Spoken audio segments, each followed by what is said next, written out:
So, chapter 4, Air. Our earth is surrounded by a huge blanket of air called atmosphere. So, we can feel it. It is already known that earth is surrounded by atmosphere. So, all living beings on this earth depend on the atmosphere for their survival. We need oxygen to breathe. So, one way everything, all living beings are dependent on the atmosphere for their survivals. It provides us the air we breathe and protect us from the harmful effects of the sun rays. So it not only provide us the air that we breathe but also protect us from the harmful rays that comes from sun. So sunlight contains some of the rays which are harmful for the living things. So the air reflect it out, okay, from the atmosphere. Some of the part of the light and heat is reflected out and it protects us from harmful rays. Without this blanket of protection, we would be baked alive by the heat of the sun during day and get frozen during night. So without this protection of atmosphere, if we are not protected by the atmosphere from the sunlight, then we people can get baked. It is so dangerous. It is so hot. The waves are so hot. The light waves are so hot. Okay, that people can get like baked. And in the night, if the heat is all heat are reflected back, atmosphere absorbs the heat also. So if the heats are reflected back, nothing is absorbed, then it will become very cold in the night, which is again dangerous for any living being. So it is this mass of air that has made the temperature on the earth livable. So this air that surrounds the earth made the earth livable. It controls temperature also, okay, and it keeps it moderate. So composition of the atmosphere. So atmosphere consists of certain gases, mixture of gases, and it has certain layers also that we will read. So composition of the atmosphere. Do you know that the air we take in while breathing is actually a mixture of many gases? Nitrogen and oxygen are two gases which make up the bulk of the atmosphere.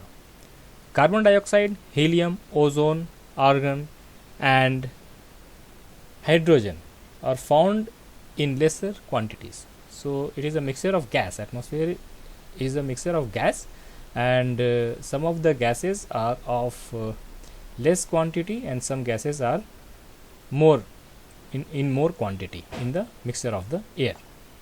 So apart from these gases, tiny dust particles are also present in the air. So not only gases, some dust particles also are present in air. The pie chart gives you the percentage of different constituent of air. So this shows us. So most of the composition is of nitrogen. So nitrogen is abundantly present in air, followed by oxygen. Okay. Nitrogen is the most plentiful gas in the air. When we inhale, we take some amount of nitrogen into our lungs and exhale it. So nitrogen is abundantly present. So when we inhale, so all the mixture of gases will go inside the lungs, and we filter out oxygen inside the lungs. This happens, and oxygen is taken and absorbed by the body, and other gases are not that much inhaled or not that much taken or absorbed. So body exhale it repels it, and it will be thrown out from the body when we exhale. So we need oxygen, but along with oxygen some other gases also enters the lungs, and most of the gases will be exhaled out again, which are not absorbed by the body. And if the oxygen content is less and other gases contents are more, then it will become a very dangerous situation for anyone. So when there is a smoke, we try to cover our nose or run away from there so that we can breathe in fresh air where smokes are not there. but plants need nitrogen for their survival. Plant needs nitrogen for their survival. Okay, so for plants nitrogen is important. Nitrogen is important. They cannot take nitrogen directly from the air, but plant cannot take nitrogen directly from the air. So how they can use nitrogen that is present in air? So there are some organisms, bacteria, which helps the atmospheric nitrogen to get converted and get mixed in the soil. So it will come here. Bacteria that live in the soil and roots of some plants take nitrogen from the air and change its form so that plants can use it. So bacteria absorb atmospheric nitrogen and convert it into some form which plant can consume. Okay, it will form in the mixture of the soil itself. So nitrogen will be present along with the soil for the plant to consume. Oxygen is the second most plentiful gas in the air. Second most plentiful gas in air is oxygen. Humans and animals take oxygen from the air as they breathe. Green plants produce oxygen during photosynthesis. In this way, oxygen content in the air remains constant. If we cut trees, then this balance gets disturbed. Carbon dioxide is another important gas. Green plants use carbon dioxide to make their food and release oxygen. Humans or animals release carbon dioxide. The amount of carbon dioxide released by humans or animals seems to be equal to the amount used by the plants, which make a perfect balance. So the carbon dioxide to oxygen, oxygen to carbon dioxide, is that conversion is balanced. However, the balance is upset by burning of fuels such as coal and oil, but this gets little bit imbalanced, okay, because of the burning of lots of fuels and coals and other oils, or moving vehicles, running factories. So that balance is getting disturbed because of more burning of fuels. They add billions of tons of carbon dioxide into the atmosphere each year. As a result, the increased volume of carbon dioxide is affecting the Earth's weather and climate. So because of this burning of fuels, the volume of carbon dioxide is getting increased, and the volume of carbon dioxide is affecting the Earth's weather, and it is affecting the Earth's weather and climate also. So Earth is getting more and more warmer than it was earlier. Now, a structure of atmosphere. Our atmosphere is divided into 5 layers starting from the Earth's surface. These are troposphere, stratosphere, mesosphere, thermosphere and exosphere. So these are the 5 layers. In the figure you can see these are the 5 layers of atmosphere. Troposphere, okay, then stratosphere, then mesosphere, thermosphere and topmost layer is exosphere. Troposphere. This layer is the most important layer of the atmosphere. Its average height is 13 km. Okay, it is given how much kilometer it is there from the Earth's surface. The air we breathe exists here. Almost all the weather phenomena like rainfall, fog and hailstorms occur in this layer. Okay, so this is the importance of troposphere. Stratosphere. Above the troposphere lies the stratosphere. It extends up to a height of 50 km. This layer is almost free from clouds and associated weather phenomena, making conditions most ideal for flying aeroplanes. One important feature of a stratosphere is that it contains a layer of ozone gas. We have just learned how it protects us from the harmful effect of the sun rays. So this layer, stratosphere, protect us from harmful layers of sunlight because it has ozone gas. This is one of the reason it protects us. Mesosphere. This is the third layer of the atmosphere. It lies above the stratosphere. It extends up to the height of 80 kilometers. Meteorites burn up in this layer on entering from the space. So mesosphere is above stratosphere and meteorites coming from space burn out in this layer. Then thermosphere. In thermosphere, temperature rises very rapidly with increasing height. So here temperature rises very rapidly. Okay, temperature rises very rapidly because sun rays are filtered in stratosphere. So here the sun rays are already direct, almost everything is there from the sun rays, so the temperature will rise rapidly here. Ionosphere is a part of the layer. It extends between 80 to 400 kilometers. This layer helps in radio transmission. In fact, radio waves transmitted from the earth are reflected back to the earth by this layer. So radio waves are transmitted or reflected back from this part of the atmosphere, thermosphere. Now exosphere. The uppermost layer of the atmosphere is known as exosphere. This layer has very thin air. Light gases like helium and hydrogen float into the space from here. So very light gases are present in exosphere. This is the uppermost layer of the atmosphere. Now weather and climate. Is it going to rain today? Will it be bright and sunny today? How many times have we heard this from anxious cricket fans speculating a fate of a one-day match? If we imagine our body to be a radio and the mind is its speaker, weather is something that fiddles with its control knobs. Weather is this hour to hour, day to day condition of the atmosphere. A hot or humid weather may make one irritable. Okay. Hot and humid weather can make anyone irritable. He will not be comfortable. A pleasant, breezy weather may make one cheerful and even plan for an outgoing. When the weather is good, we can go for outing or we can play outside easily. Okay.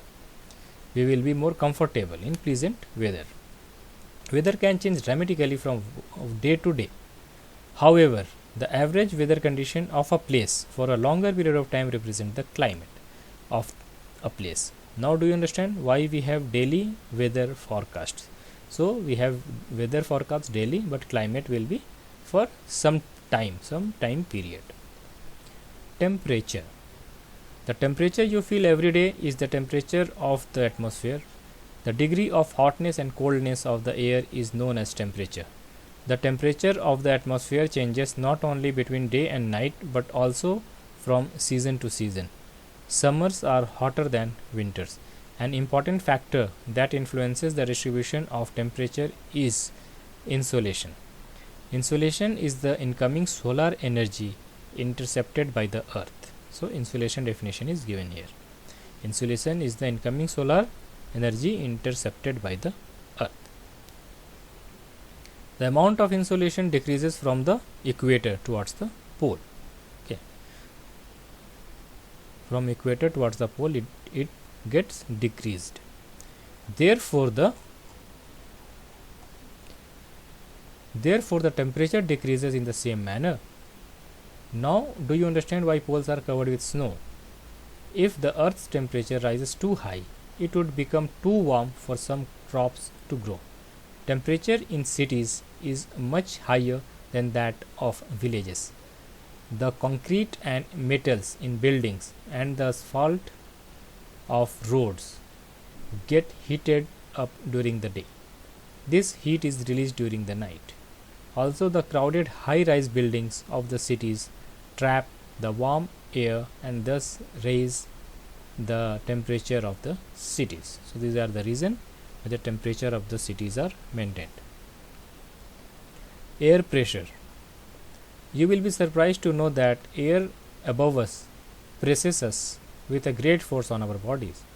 However, we don't even feel it. This is because the air presses us from all directions and our body exerts a counter pressure. So even though atmospheric pressure is more, air pressure is more on our body, we don't feel it. The reason is because the air presses us from all directions and our body exerts a counter pressure, okay, to oppose it. Air pressure is defined as the pressure exerted by the weight of air on the earth's surface. As we go up the layers of atmosphere, the pressure falls rapidly. So when we go on above or higher in atmosphere, the air pressure will decrease. Okay, falls rapidly means air pressure will decrease rapidly. The air pressure is highest at sea level and decreases with height. Horizontally, the distribution of air pressure is influenced by the temperature of air at a given place. So the condition that depends on the air pressure is the temperature of air at a given place. In areas where temperature is high, the air gets heated and rise. This creates a low pressure area. Low pressure is associated with cloudy skies and wet weather. In areas having lower temperature, the air is cold. It is therefore heavy. Heavy air sinks and creates a high pressure area. High pressure is associated with clear and sunny skies. The air always moves from high pressure area to low pressure area. This is good to know, important point. The air always moves from high pressure area to low pressure area. Important point. Okay, now wind.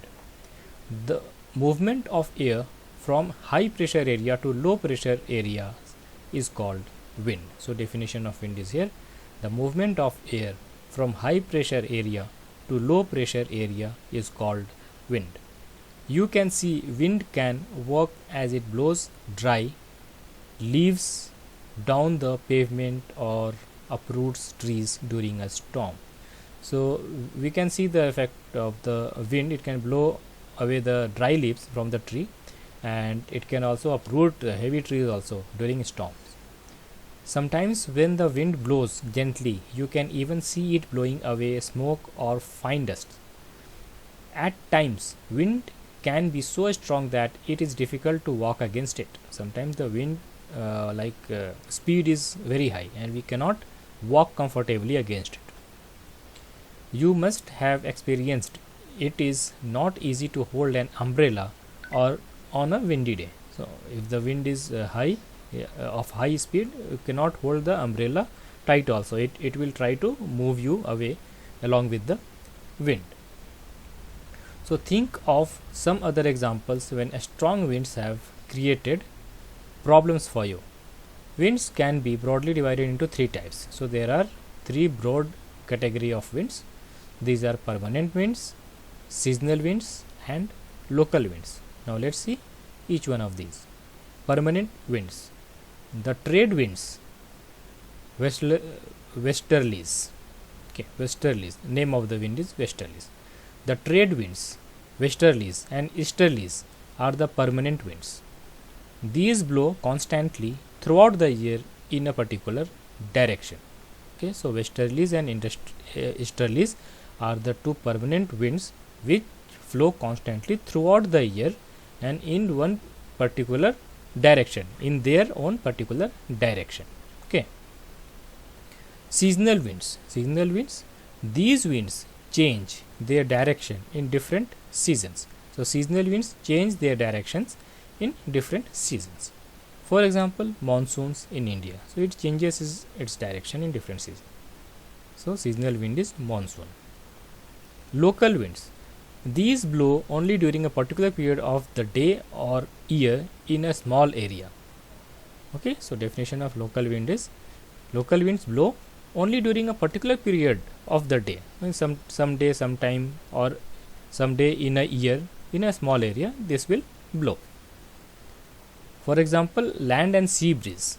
So examples are land and sea breeze.